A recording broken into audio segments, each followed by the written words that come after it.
Good morning, students. Today we are going to start with the history chapter 4, the Mughal Empire. So, in this chapter, we will study about the most important empire of later medieval Indian history's empire, that is the Mughal Empire, ruling as large a territory as the Indian subcontinent with such a diversity of people and cultures was very difficult task for any ruler to accomplish in the Middle Ages. Now, who were the Mughals? The Mughals were descendants of the two great lineages of rulers. From their mother's side, they were descendants of Genghis Khan, ruler of the Mongol tribes, China, and Central Asia. From their father's side, they were the successors of Timur, the ruler of Iran, Iraq, and modern day Turkey. However, the Mughals were proud of their Timur ancestry.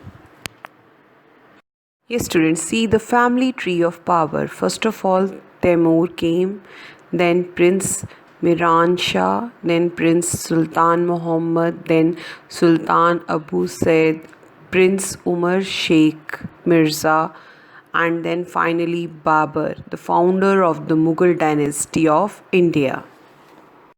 Now, students, why Mughals emphasized their Timur and not Mongol descendant? Now, reason behind that was Genghis Khan is associated with massacre of innumerable people. Mongol descendant indicated their invasional instinct. So, it indicated that they were looters and प्लंडर्स ज़बरदस्ती जगहों पर कब्ज़ा करते थे और लोगों को मारते काटते थे और बहुत बुरी तरह लूट मार की जाती थी. Now let's have a look on Mughal lineage. सबसे पहले बाबर आया, then Humayun, Akbar, Jahangir, Shahjahan and then Aurangzeb. Yes, students, let's talk about Babur. Babur was the first Mughal emperor. He became the ruler of Delhi by defeating Ibrahim Lodi in the Battle of Panipat in 1526. So he also established his control over Agra. He succeeded to the throne of Farghana when he was only 12 years old. He was forced to leave his ancestral throne. उसे force किया गया कि अपनी ancestors की गद्दी को छोड़ दे due to invasion of another Mongol group. So after years of wandering, he seized Kabul in 1504. In 1526, he defeated the Sultan of Delhi, Ibrahim Lodi, as I told you earlier, at Panipat in the first battle of Panipat, and captured Delhi and Agra. So after his death in 1530, his son Humayun became the second Mughal emperor. See, this map shows military campaigns under Akbar and Aurangzeb. Students, let's talk about Mughal tradition of succession. Now, Mughals did not believe in the rule of a system where eldest son inherits his father's estate. Means जो बाप की गद्दी होगी वो बेटा संभालेगा, वो इस चीज़ में बिलीव नहीं करते थे. Mughals believed in Mughal and Timur custom of division of property amongst all the sons equally. मतलब equally जो भी property father की है वो सारी बेटों में बांट दी जाए. Yes, students, now let's talk about the relationship of Mughals with other rulers. First of all, Mughals campaigned against other rulers. Many rulers also joined Mughals voluntarily. कई rulers ने अपनी मर्ज़ी से Mughals को join कर लिया.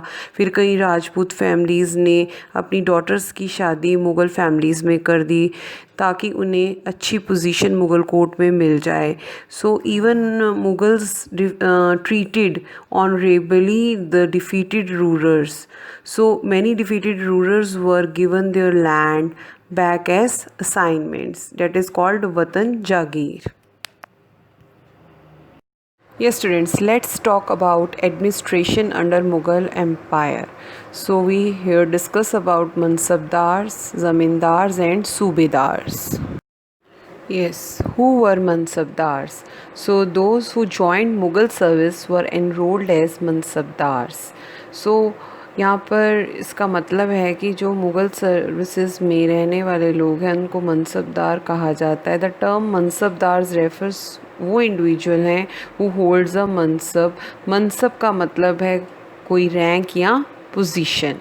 So mansabs were appointed from diverse backgrounds. For example, Turkish, Irani, Afghans, Rajputs and Marathas. Yes, now what was Mansabdari system? It was a grading system which was used by the Mughals to fix rank, salary and military responsibility. So rank and salary were basically determined by a numerical value और इसको हम जैद कहते थे. The higher the zat, the higher noble's position and salary. जितना Zaid higher होगा उतनी ही noble की position या उसकी salary high होगी. Nobles with a zat of 5,000 were ranked higher than those of 1,000. Every civil and military officer was given a mansab. So in Akbar's reign, there were 29 mansabdars with a rank of 5,000 zat. Yes, students, let's talk about the functions of mansabdars. The mansabdars were required to maintain a specific number of सवार मतलब घोड़सवार की यहाँ पे हम बात कर रहे हैं to increase the military strength of the ruler and they were registered and horses were branded too. So mansabdar received वो अपनी salaries as revenue receive करते थे जागीर से. So they were not the owners of जागीर, वो जागीर के honour नहीं होते थे. They had right to collect revenue from Jagir. So mansabdars did not reside or administer their जागीर. वो वहाँ पर रहते नहीं थे. They served in some other part of the country. वो country के किसी और हिस्से में रहते थे. These jagirs were carefully assessed so that their revenues were roughly equal to the salary of the mansabdars. Means वो अपनी जो सैलरी थे उसी जागीर के जो रेवेन्यू कलेक्ट होता था उसी से लेते थे. Yes, now let's talk about ज़ब्त. ज़ब्त क्या है बेटा? It was a revenue system under which each province was divided into revenue circles with its own circle of revenue rates for individual crops. Her crop का अपना एक revenue set कर दिया गया था. अकबर्स रेवेन्यू मिनिस्टर उसका नाम था टोडरमल एंड उसने ये पॉलिसी बनाई थी and carried out a careful survey of crop yields for a 10-year period. 10 साल के लिए उसने प्रॉपर सर्वे इस चीज़ के लिए किया. On the basis of this data, इस डाटा के बेसिस पे tax was fixed for each crop in cash. ये स्टूडेंट्स, क्या आपको पता है औरंगज़ेब के रेन में यानी कि पीरियड में क्या हुआ? नंबर ऑफ़ मनसबदार्स जो थे वो 79 हो गए थे. इसके रिज़ल्ट में क्या हुआ? They had to wait for a long time before they received a jagir. और उन्हें जल्दी से जागीर नहीं मिल रही थी, उन्हें बहुत वेट करना पड़ रहा था. एक्चुअल रेवेन्यू जो था collected from Jagir was less than, बहुत कम था जितने भी मनसबदार्स थे. सो एज ए रिज़ल्ट जागीरदार्स और मनसबदार्स ने क्या किया? उन्होंने as much as revenue possible जितना हो सके उन्होंने कलेक्ट करना शुरू कर दिया था. और इसमें क्या था, और औरंगज़ेब इसको कंट्रोल नहीं कर सकता था इस सिचुएशन को, और इसके बीच में जितने फार्मर्स थे, पेजेंट्स थे, वो बहुत ज़्यादा सफ़र कर रहे थे.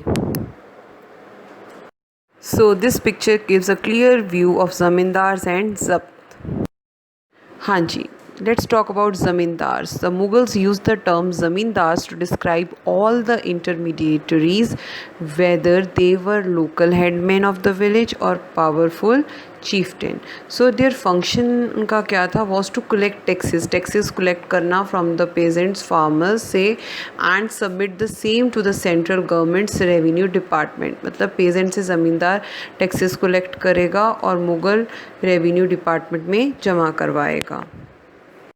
हाँ जी, सूबेदार एंड सूबा. अब हम इनके बारे में बात करते हैं.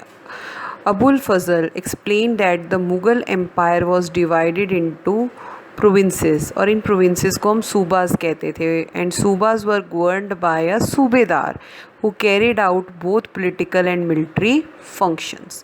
So the सूबेदार was supported by other officers for the maintenance of peace and order.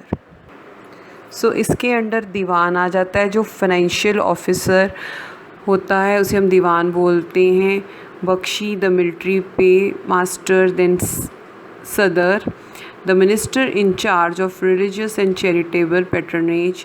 Then उसके बाद फौजदार आ जाता है जिसे कि हम मिलिट्री कमांडर्स बोलते हैं, कोतवाल the town police commander.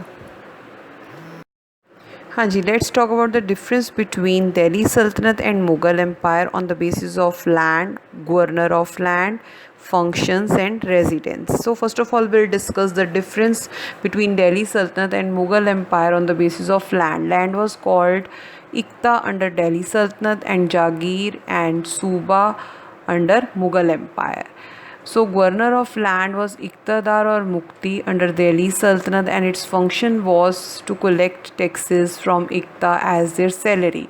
They administered Iqta, paid salaries to soldiers from the taxes they collected, and under Mughal Empire, Mansabdar collected taxes from Jagir as their salaries, paid salaries to soldiers also, and Subedars was to govern of his Suba, maintained peace and order, provided military support too.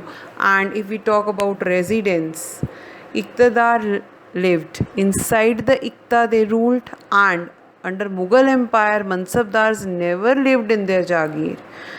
Subedar lived in their Suba. Yes students, let's talk about Akbar Nama and Aine Akbari. Abdul Faisal was Akbar's close friend and courtier. He was given the responsibility of writing the history of his reign. He wrote a 3-volume history of Akbar's reign titled Akbar Nama. पहले volume में it dealt with Akbar's ancestors के बारे में उसने बताया. Second में it recorded the events of Akbar's rain, and in third it is the Aine Akbari. It deals with Akbar's administration, household, army, revenue collection, the geography of his empire, traditions and cultures, crops, yields, prices and wages, and revenues.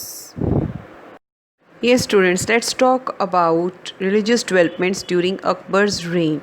So when Akbar was at Fatehpur Sikri during the 1570s, he started discussions on religion with the ulama, Brahmins, Roman Catholics. So these discussions took place in the Ibadat Khana. He was interested in the religion and social customs of different people. It made him realize that religious scholars who emphasized ritual and dogma were often bigots. So their teachings created divisions. So इससे क्या हो रहा था, उसे feel हो रहा था कि कंट्री में डिवीज़न हो रही है on the basis of culture and religion, and disharmony amongst his subjects too. So this eventually led Akbar to the idea of universal peace.